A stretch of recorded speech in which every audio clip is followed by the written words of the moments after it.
Well, hello, Hollister. How are you doing today? I guess I'm okay, but do we have to talk today? You don't want to talk? No, I was thinking that maybe it would be a good idea if you got somebody new to talk to. Someone new to talk to? Why would I want to do that? Well, maybe it would be good if you got somebody who was a little bit older and smarter and less hairy to be your friend. Hollister, why would you say that? Well, because the kids at preschool this week were making fun of me. They were? Yeah, because last week I made a mistake. You did?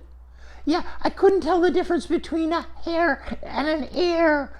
I still don't know the difference. Well, that's all right, Hollister. Don't worry about that. Everybody makes mistakes. Yeah, but the kids in my preschool said that I should get fired and that you should get a new sidekick, somebody who was older and smarter.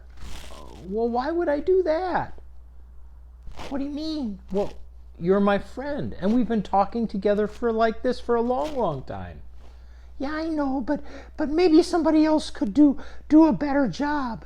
Well, you know what, Hollister? What? Maybe somebody could. But that doesn't mean I'm going to change. You're not? Why? Because God chose us to do this.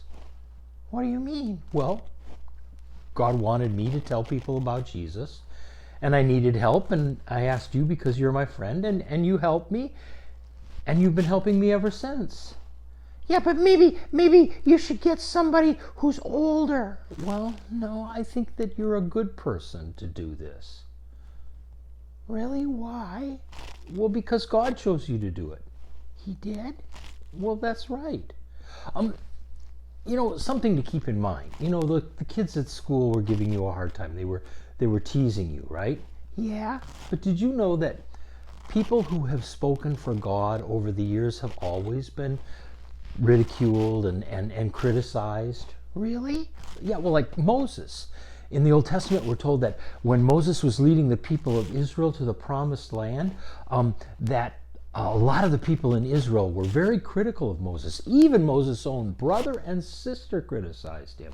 Boy, if my sister Carmen criticized me, I'd punch her in the nose. Oh, Hollister, you don't need to do that. You just need to understand that God expects that.